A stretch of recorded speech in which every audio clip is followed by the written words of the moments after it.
Hey everyone, thanks for coming today. I'm going to introduce Clayde, but also the Universal Translator and why this might be an interesting webinar. So as I see it in M&V, let's just say it this way. If I was going to write a book on M&V and how to be a great M&V practitioner, I would say there's three things you have to master. One of them is you have to master communication. You need to be able to master communicating with your clients and also the salespeople who might end up confounding everything, but mostly with your client, to get them to realize that you're actually on their side and that you want there to be energy savings and you're not the enemy, because a lot of them seem to think that M&V people are the enemy. That is super important if you want to be successful in M&V.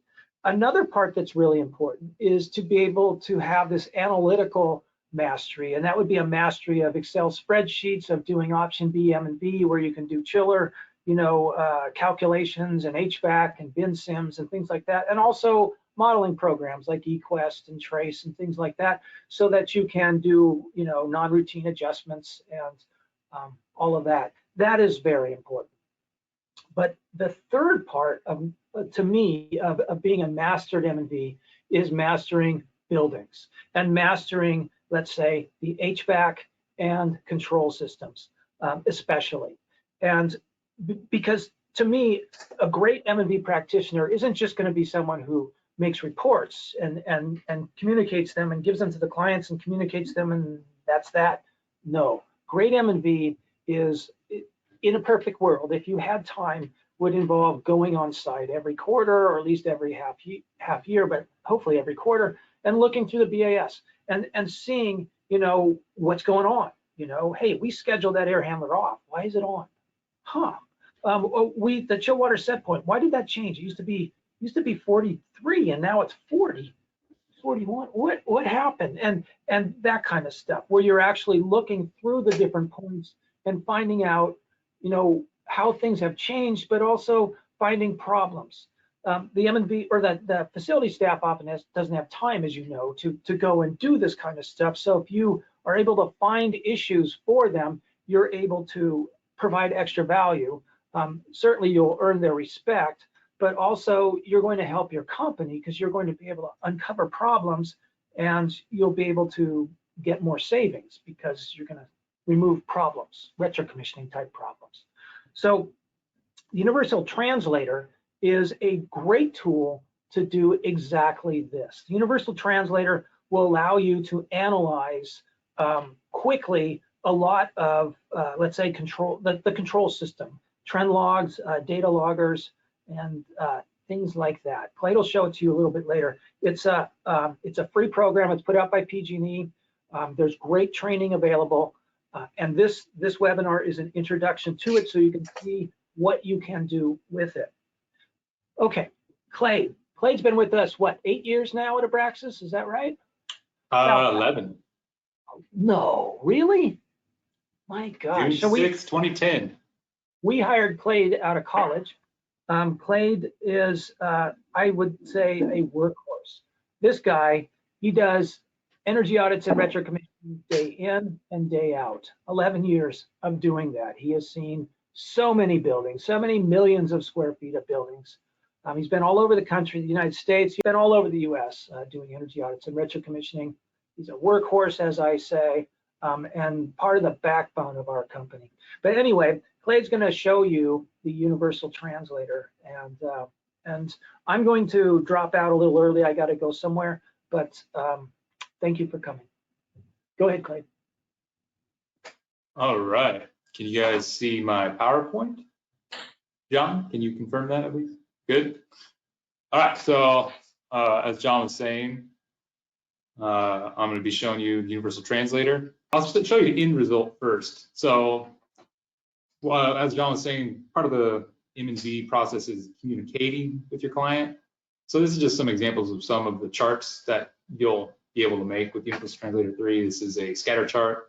So, it's hot water temperature on the Y, outdoor air temperature on the X. You can see the corresponding, as it gets colder, hot temperature goes up, blah, blah, blah. Here's just an example of an air handler.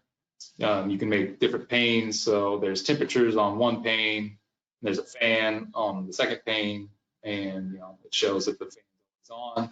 This was a 24-hour facility, so that's not exactly a finding. Here's another example of a scatter chart. So this is a supplier temperature based on outdoor air temperature. Same thing. When it's very cold outside, it's hotter, and then it kind of resets down to a lower temperature. And then they start economizing in this section. And here's an example of economizer chart that is made in UT3. So this top chart, you put in all the temperatures of an air handler, mixed air, return, outdoor supply, and then it calculates the percent outdoor air in the bottom pane. So in this example, this is 100% open, this is 0% open, so you can see that the economizer is fluctuating. And then when it gets very cold, that's the green, that around 30 or so, the economizer closes because it's below freezing. Just more examples. This is a hot water pump status. So, there's 3 pumps and they all rotate which one's the lead. Same with this. This is secondary hot water pumps, and it just shows that when one turns off, the other one switches. It's just switching lead lag. And here's a couple other tools. This one is the statistics tool. So in this one, it'll analyze all of your data points, and it'll give you the average and the minimum and the maximum. So we'll talk about that really in a little bit. This is probably one of the most useful tools that I've found in terms of finding stuck dampers or stuff like that, or resets not working properly. This is a very quick and easy way of finding stuff. And another one of my favorite is the day of week chart. So for checking schedules and stuff, whatever valves that are supposed to be closing, this day of week chart chops up the data into Monday or Sunday through Saturday, and then it graphs it so that you can see, graphically, as well as you can export to Excel, and it'll give you the actual schedule of the equipment. Back to that, how come some of those columns are higher than the others? What's that about? This is amperage, so it's not a status. So in this case, it was a package unit. So, it was cooling or whatever this day. I forget, this one may have just been the fan was running most of the time and then it wasn't cooling. So if it was status, it would be all the same. Yeah, right. This is just more examples, amperage. Universal Translator 3, it's a free tool. You do need to make an account at this website. And I forget, it takes a day or two for them to process the registration. And I've been using the tool probably for 6 years, maybe a little bit more, for RCX and MNV jobs. And these are just some of the things that I learned the hard way. The biggest time-saving tip would be renaming the trend files before you import into the tool. It kind of concatenates the file name and the column name. So if you had an air handler, there's usually the file name 750 air handler 1, but then the column name would be 750 air handler 1 SAT. It'll concatenate to 750 air handler 1, 750 air handler 1 SAT. And sometimes when you download trend data from a EMS or something, they'll give you crazy long 30-character digits of like the actual point on the EMS, like BAE35 JACE. So take the time beforehand to just rename it to whatever that point is. And you can rename points in Universal Translator 3, but if you just do it beforehand, it's way easier. Another thing that took a long while to figure out is you can make a dynamic lookup chart. So, we did buildings with 50 air handlers, and each needed a chart, so supply air versus outdoor air or whatever. So we would make, 50 charts and drag the information on and format 50 charts. So the dynamic chart, all you have to do is make one chart, and you can set it to look up for specific names of data points, and it'll just update automatically when you change the channel folder. So that goes back to renaming everything correctly before you import. If you don't have everything named the same, that won't really work. You can kind of fudge it, but yeah. And then my two favorite tools is the day of week chart and exporting it to Excel to get the schedule for a fan or a pump, and the statistics tool for checking resets and damper and valve actuators. And I'll go over those more in a bit. Go ahead. So yeah, preparing the first thing I should mention is it's CSV files only that work. So an Excel file, it'll give you an error when you try to import. So you got to save everything as a CSV. That does mean, so in this example, there's a date, time, comma, GMT. You got to get rid of all the commas that are in the headers because it will chop up the information because it's looking for commas. And the easiest thing I've found is the date time should just start in cell A1. So in this case, you would just delete this column and delete this row and get rid of the comma in the date time, and you should be good to go. So before you move on this import and all that, can you explain what it can, or I'll explain what it can take in. So one of the things that's really neat about the Universal Translator is it can take data from BAS systems, or let's say it can take data from trend logs that you've already downloaded. It can take data from data loggers. And what else? Do you know what else? Because there's different formats, and it can take data from all these different formats. You're saying that they all need to be CSV. That may be true, but they all could be differently formatted with. Can you explain that? Yeah, you could do just one file per trend. So you'd have a date, time, and a file. It could also have, if you have 50 points and they're all air handler 1, you could have 50 columns that'll import. It also is really great for a lot of the times there will be trend data on different schedules that you're trying to work with. So you'll have 2-week period in June and then another air handler with a 2-week period in July, and you're kind of trying to work with them. Well, you can just throw them into Universal Translator and it'll be on the same graph. So the one in July won't necessarily have data for June, but you can chop it up that way and you can actually look at them at the same time without trying to manipulate things in Excel. And another point, and I don't know if you're going to go over this, is it will also deal with times. So often if you're doing data loggers, they don't all, let's say they're reading every 15 minutes. Well, they don't read exactly at 2 o'clock, 2:15, 2:30. Maybe they do, but my experience, they don't. And so one might be reading at 2:03, 2:18, and one is at 2 o'clock and one's at 2:07, and it will automatically line everything up for you, which is super great. And another thing it will do is if one data logger is in 15-minute intervals and another one's in hourly intervals, it will line those up as well. Is that right? That's a great point. Yeah, so especially if there's an offset and you're trying to compare air handlers and you started logging at 1 in the morning and then 1 in the evening, yeah, it'll just throw everything on the same timeline. Also with time, you can change the time interval. So the default is 15-minute intervals. It'll average the data for 15 minutes and give you a 15-minute. But if you have a minute interval data, which is one of the examples later, we have a chiller plant. So every minute it has the data, and if you're trying to do Excel work and you don't want to deal with chiller model every minute, John, you can change the interval to. I just had to deal with that last week. You can change the interval to 15 minutes, and it'll take those 1-minute intervals and it'll average them over 15 minutes. And you can also change it to an hour if you want. I finally figured that out preparing for this, John. So if you need that again, I can do it. So I'm just gonna show you some of the this is the program itself he's showing. This is the actual program, yeah. So let me get rid of all these graphs. So there's the main setups are the project window. This is where you would import information. So I'm going to show you what happens when you try to import. Well, maybe I can.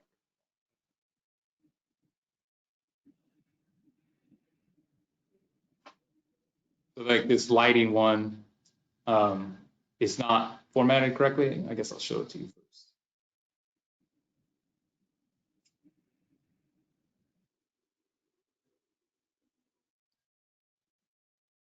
So this is a hobo logger of a lighting and occupancy of the space we did. So it's not set up properly. It's not formatted. I didn't get rid of the date time and all that. So when you go to import it,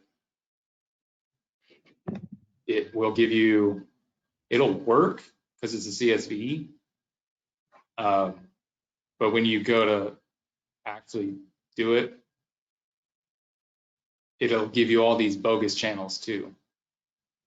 And this is what I mean when I say it concatenates everything. So like the column of data. Yeah, so the column, is light, logger, serial number, all that stuff. So it concatenates everything. And you can rename all this in UT3 itself, but I changed, this is the edited version where I just changed it to light status and occupancy status. So this is just the imported name. So it just makes everything way cleaner and nicer. Something that is interesting. So after you import things, you go to right click on that and you can import folders or files, and you just, select whatever you want. So to make a chart, which is down here, you have to make a channel. So these channels, so you import everything into sources and it keeps it in the source drop down, but then you have to make channels for it to actually work. So I'm going to show just an example of. So is a channel like a point in a BAS? Is that what it is?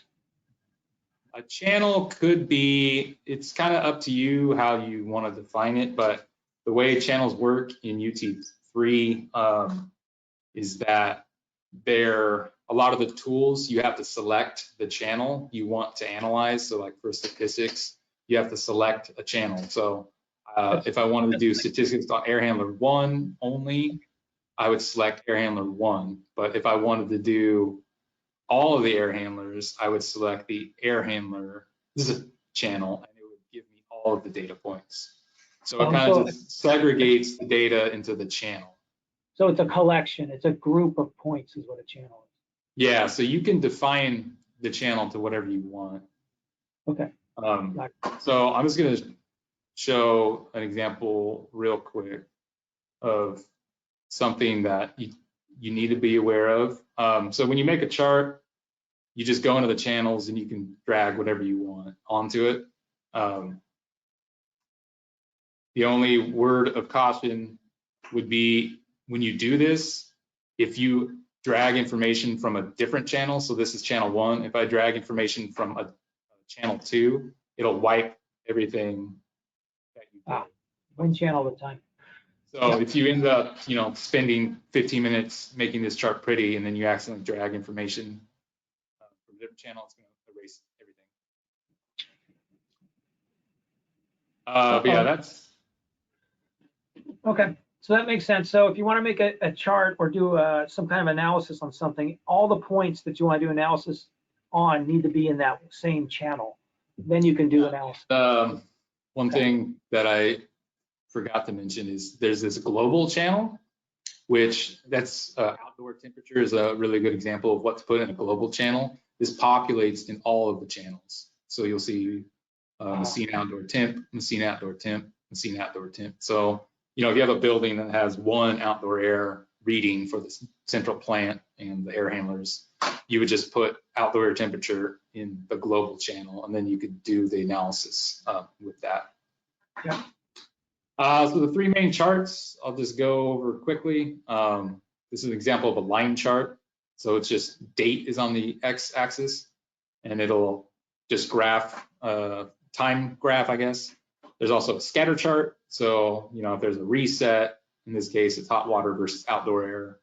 Wait, before you go, don't go through these too fast. So show us what we're looking at here. So this is outdoor air. So in this example, it's a scatter chart. Outdoor air is on the X and hot water is on the Y. So if there's a reset, you want to see if it's working or not, you would look at this. So, this is obviously that because as it gets colder, the hot water temperature gets warmer. So that's and then there's a bunch of low readings because I think at this place they had a heating lockout at 73 or something. Yeah, right. And it looks like your reset stops at about 15 degrees because you seem to have a straight line up there at 15 degrees to the left. Oh, yeah. So yeah, this is 15 degrees outdoor air. Right. And I think this had condensing boilers, so that's why it's a pretty aggressive reset down to 120. So you had three condensing boilers. Okay. And this is the day of week chart example. I didn't put the title on it, but this I think is lighting and occupancy. I forget which is which. I'm assuming the red is the lighting and the blue is the occupancy. So you can see there are times when it's lit but not occupied. So yeah, I'm going to show just an example of what you can do when you export data. So in this case, it'll be a day a week chart. So all you have to do is go to edit, export data, and it'll export. You just save it as a CSV. And then I think maybe I didn't. So I'll just do it. So when you export the data, you just save it, and it saves as a CSV. And then it chops up the data into this nice, schedule. So this is the occupants occupied status. And then there'll be a second table of like light status. So you can see they're leaving the lights on at night. This is also useful for air handler fans and pumps. It'll show you when they kick on, if they turn off. This is probably one of my favorite tools. Yeah, and this is an example. In this one, I exported 15-minute intervals. So the schedule is 15 minutes, but you can also change it to an hour if you don't need to be that just precise. It'll give you an hourly breakdown. So that's super valuable. So just last week I mentioned, I don't know why, but I ended up with this 1 minute interval data. And if you want 15-minute interval data, it's really a pain in the butt to try to just get to parse that out. I mean, you can do it, I've done it, but it takes a lot of time. And it's so much faster just to use this tool where you just import it in the minute data, and then you can export out 1 hour or 15-minute, and it's not that, it doesn't take that long. That's one of the really one nice thing I don't have an example of, but as because John was talking about it earlier.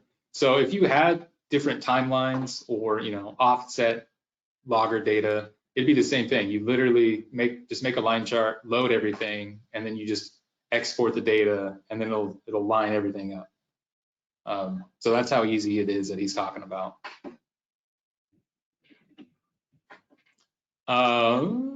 So yeah, that's an example of that. So this is an example of a dynamic chart. Yeah, we used to waste a lot of time. We didn't know how to do this. So I'm gonna just show the example. I've already set this up. So to do this, you click on a point after you load it. And then down here, there's a little dot, and it brings up data input. So you can change what you're trying to look up. Typically, any words is best. If you have a lot of points and they're very similar, you need to go to all words and type in, or you can go to exact match if there's a lot of points you're trying to get. So this is mixed air temperature in this example. So this is air handler 2 information right now. So this way this works is after you set it up, you can make the same graph for the same type of equipment if they have the same data points over and over. So you click on the chart, and then, yeah, that's one thing I forgot to mention. So it's kind of weird. It's not real intuitive, but this lower left pane, it pops up different things depending on what you click on. So if you click on the chart, it brings up chart properties. If you click on a data point, it brings up chart trace properties. So in this case, for the chart type or for the dynamic search, you have to click on the chart to bring up the chart properties. But anyway, there's a channel folder, and you just have to change to a different air handler. In this case, I've set up air handler 1. Yeah. So now this is air handler 1 information. And this is a pretty basic example of this MATRAT sat and VFD speed. But you know, if you have 50 air handlers and you're trying to do pretty involved charts, this is the easiest way to do it. Because like I said, we used to make separate charts for air handlers and we had to format each folder or each chart, and it just took up an insane amount of time. Okay, wait, so I want to make sure I got this straight. So I'm looking at the chant below has, okay, where that blue line is on the right. Well, go below your graphs there. So you have this 750HU3 MAT.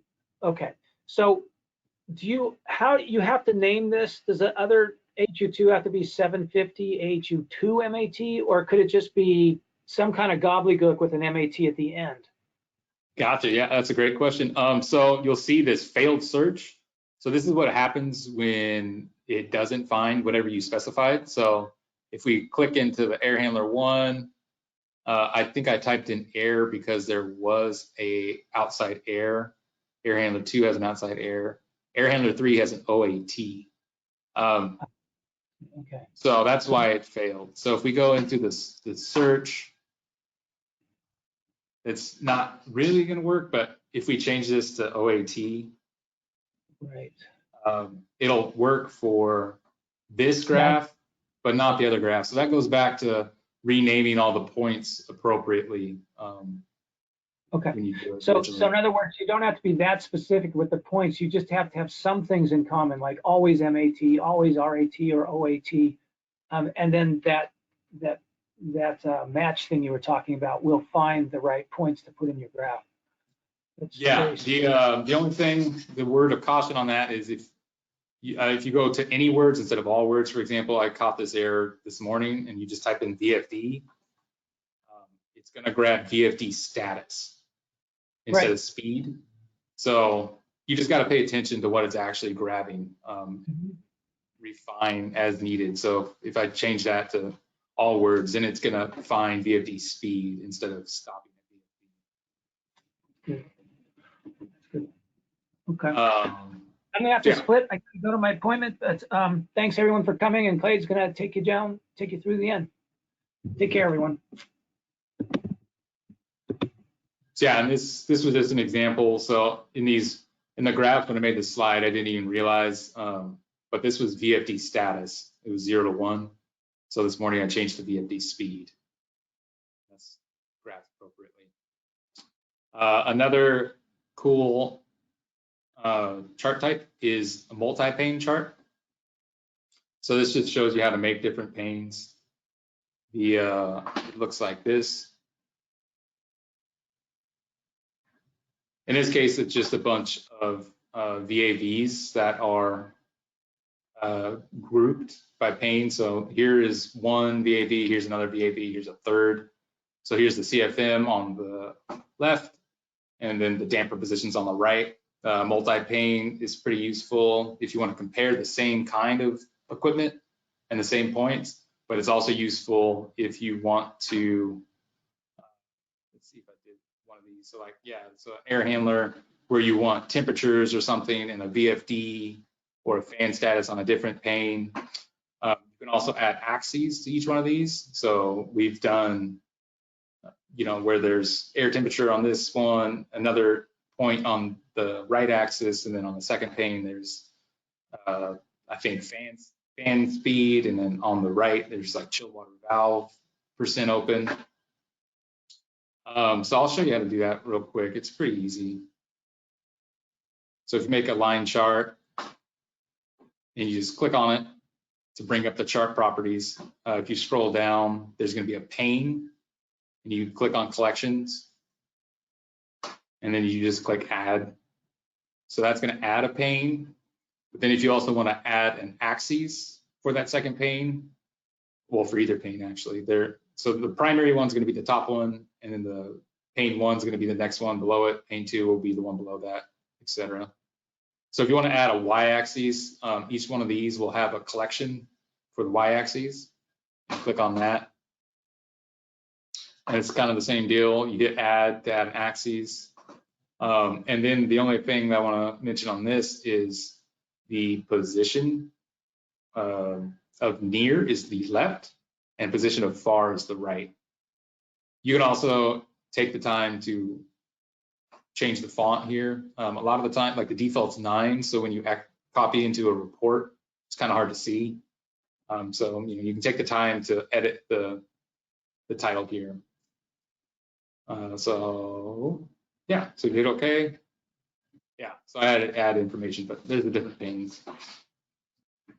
So yeah, this is the example we talked about, the VAVs with the different points. So another useful item that we talked about a little earlier is changing the time interval. So a lot of the times we get motor on-off loggers for blowers or compressors or whatever you have. So if it's short cycling, it's pretty tough, because what the Universal Translator 3 tool is doing is averaging over the time period of 15 minutes. So instead of on off, it's giving these weird little triangle blips, which get rid of all these charts. So this is the 15-minute chart of the boiler blower. So this is the 1-second chart. So now it's showing all of the cycling. So how you do that is when you add a channel, you can change the time interval that you want. So the time interval is right here for each chart, or I'm sorry, for each channel. So this is like the averaging interval that you want. So the 15-minute chart comes from the 15-minute channel folder, which has 15 minutes, and the 1-second chart, same, comes from the 1-second channel.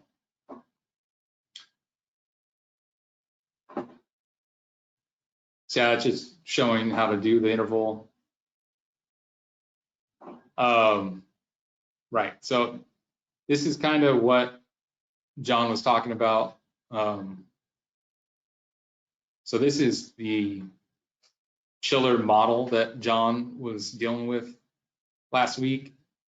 It was every minute, and he was trying to, I forget how many data points there are. There's a lot, 47,000 rows of data.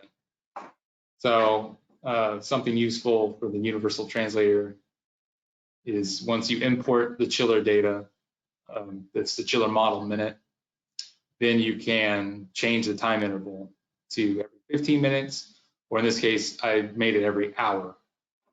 So then I exported the data.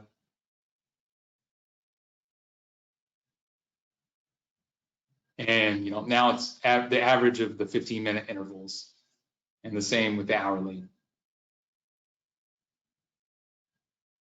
Oh yeah, this has a bunch of NANs just because the outdoor air temperature I have in the global channel started in 2019, which was a mistake on my part.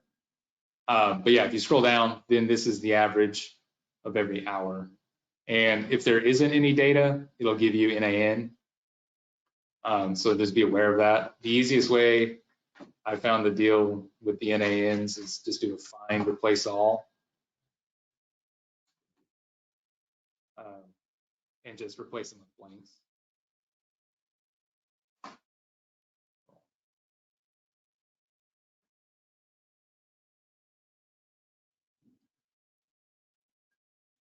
So that's how you take care of that. Also, the nice thing about this is you can add filters. So for like a hospital or for a 24/7 facility, you may not need to add a filter. But when you do some of the tools for a typical office building that is only open 9 to 5 or 8 to 5, this will remove all of the information for your data that is outside that schedule. So, statistics, for example, if you don't put a filter in, it's going to average all of your data points. So that includes when the equipment may be off. So your information may not be reflective of reality. This is one that I made. So you can make 2 different kinds. A recurring one would be a weekly, whatever you want. in this case, it's a Monday through Friday, 8 a.m. to 4 p.m. And an absolute is you can, so if for some reason people change the schedule, or you know that the habits of the building changed, you can set a schedule for certain times. So in this case, it's 4:26 to 5:10, but then maybe they change the time of the building from 5:11 to 5:30. You can add another absolute and define that different schedule for that time period. And then to apply it, so for example, this line chart chiller 1 hour, you would click on a data point to bring up the chart trace properties window on the left. And it's the same spot you look to do the dynamic search. It brings up this data input editor, and click show advanced data input selection. But this is also where you can add filters. So you would add, and brings up a window. You can select your filter, you can make as many filters as you want. And the bin that I want is the recurring 8 a.m. to 5 p.m. So I'll just do that for all of them real quick. And you can see it's taking out those points that are outside the filter.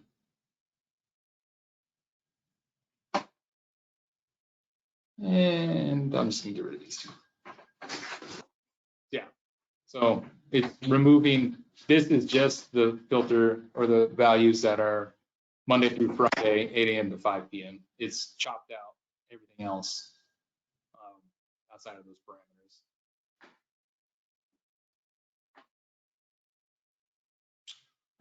So I'll show you the statistics tool next. This one's pretty cool. So this project window, if you go down to analysis, it has a bunch of analysis, but statistics is at the bottom. So if you click on statistics, it'll bring up this folder or this whatever pane, and you can change what you want. If you want to do air handler 1, air handler 2, etc. In this case, I'll leave it at statistics example. You can also add the filter here. So if I select none and I hit analyze, it's going to change the output. So in this case, the average supply temp is 55 degrees. I wonder if that's going to change. Or like the return temp 67. This may not work because I think this may be a 24/7 facility, but we'll see. But then if I add a filter, so it was 55 and this temp is 67. So then if I add a filter, yeah, it didn't really change much because it's a 24/7 facility, but the mixed temperature did change. So just be aware, especially if it's an office building and you're looking at supply fan speeds or whatever it is, or supply speed, supply air temperatures, the filter, if it's not selected, you're gonna potentially have supply air temperatures when the unit's off that are a lot higher than they actually are. So yeah, this is a super helpful tool for checking resets and if damper valves are opening and if sensors are broken. So there's an average, a minimum, and a maximum. We use this a lot for mixed air temperatures in particular seem to be really bad about being broken and giving negative values, or relative humidity will be negative values. So this is an easy way just to check. So like the supply temperature, the average is 55, but it goes from 52 to 69. So you would assume that there's a reset that works. This fan is always on, it's always 1, stuff like that. In this case, the economizer damper is at minimum, and the outside air never changes. And that makes sense because it's cold. And you can see like the chilled water valve, it's always open, which is strange. I didn't realize that. But yeah, so the valve is not full closed, full open, but it's modulating. So the economizer tool is also pretty useful if you have all the information. So same thing, if you do the economizer, it'll bring up this where you put in, C.F.M and your minimum outside air. Then it'll bring up this pane where you can change what you want. So if you wanted to do air handler 1 or 2 or 3, but then the tricky thing with this tool is you need the 4 main temperatures. You need outside, you need return, you need mixed, and you need supply, or else it won't work. So that's been the main challenge for this. We've been to a lot of buildings where they don't really have a mixed temperature or the return temperature, so you can't really do it. And you can also add a schedule here or a filter. So when you click analyze, so then it makes a bunch of reports. So range 1, it's kind of defined here. Like this is region 1, 2, 3, 4. So the results, there wasn't enough data in those ranges, but in range 3, the economizer is functioning properly. So then you go to the operation chart, and there wasn't any data in the first 2 regions, but there was data in the region 3. Oh, yeah, so there's a legend toggle up above each chart, which I forgot to mention, but so the scatter and the line also have this legend toggle. So in this case, this green air line would be if it's 100% outdoor air, it would keep going like that.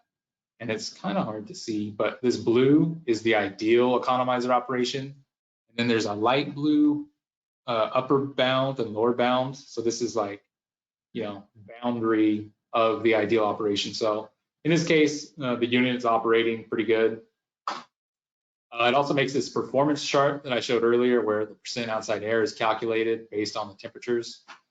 And same thing, there's a legend toggle down here. So yeah, you can see that the economizer, is modulating 0 to 100 pretty well. And this is just examples. In this example, this would be an example of an air handler that's not working appropriately. In this case, it's more 100% outside air because it's following the green line. There's also a regression tool, which is pretty cool. So, in this case, it would be for resets. You could see how well the reset's actually functioning. So that would be under the project window, there's a regression tool. In this case, it's a hot water regression. You would select your independent variable, which is outdoor, and your dependent, which is hot water supply.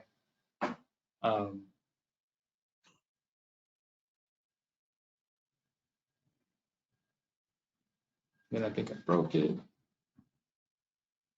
Yeah, so I broke that example, but it'll tell you what, so in this example, the black line is the regression predicted model, and the blue dots is the actual information for the hot water supply versus outdoor air. So it's just a way to check that the resets are working. And then another very useful part about UT3 is that you can share it on like a SharePoint or a server. Well, it's not even sharing. You can just save it. So I don't know how it does it exactly, but it makes local copies of all the data points and everything. So you can just copy the project and save it to your SharePoint or your server, whatever you have. So to find out where it's saved, you just click on this little home icon up here, and it'll tell you the location on your computer. And then you literally just copy that. And this is what I copied earlier. It just makes these 4 folders, and then you can open this project and it'll work no problem. So yeah, then there's another good thing is it saves everything on your computer too. So you can go check out past projects. So this is the city of Santa Maria. We did a lighting M&V. So this is just, you know, the lighting stuff. But it's pretty cool to be able to just look back on older projects that you may not even remember, but it's all on your computer and you can save it on SharePoint and whatnot. The cool thing about this in particular is we grouped lights by type. So, you know, Office Open wasn't a good one. But all these gymnasiums, so I'm just gonna export it real quick.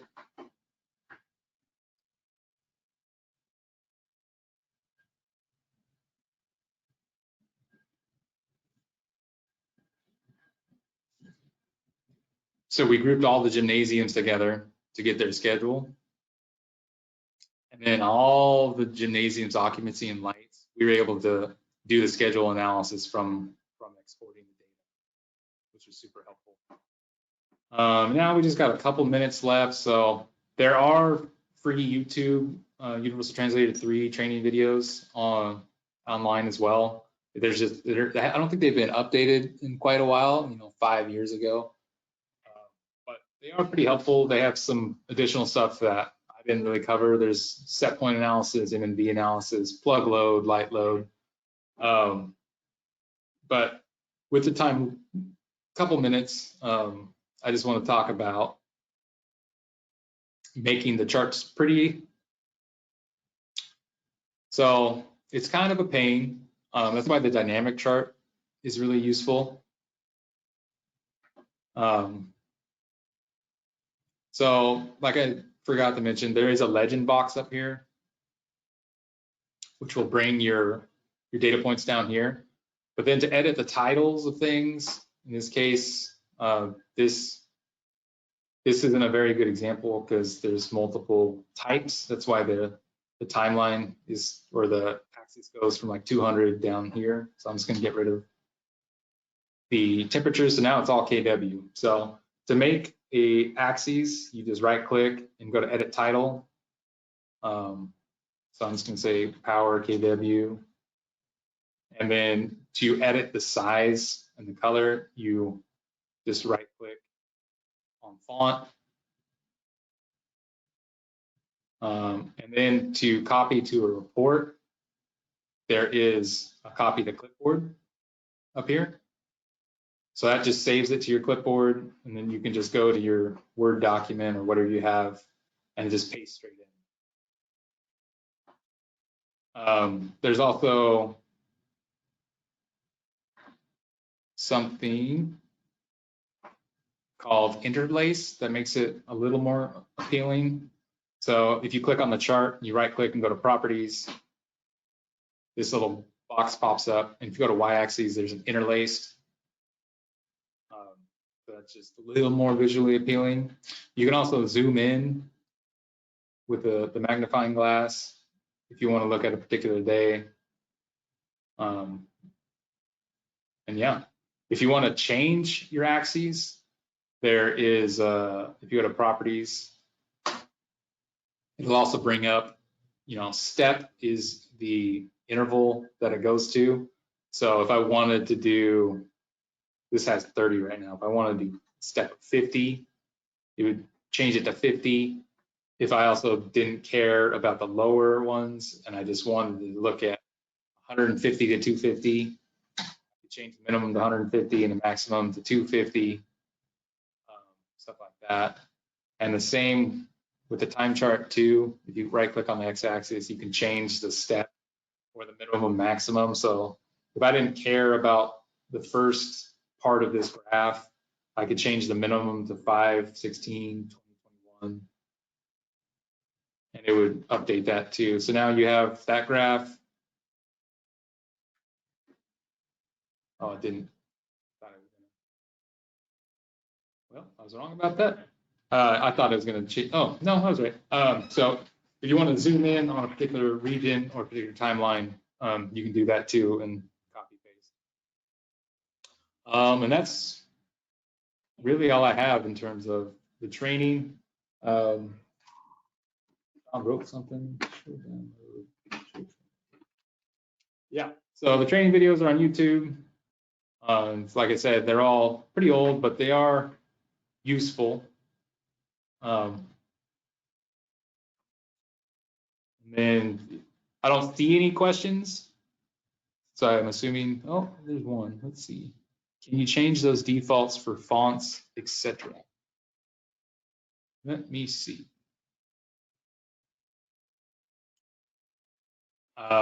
I think that you can. You might have to go to the pane collection and the y-axis collection. I think this, when you do this, I think this is the default. So the label font, you would change to that. Yeah, and it does update. And the title, the same thing, if you update the Gothic, it would update there as well.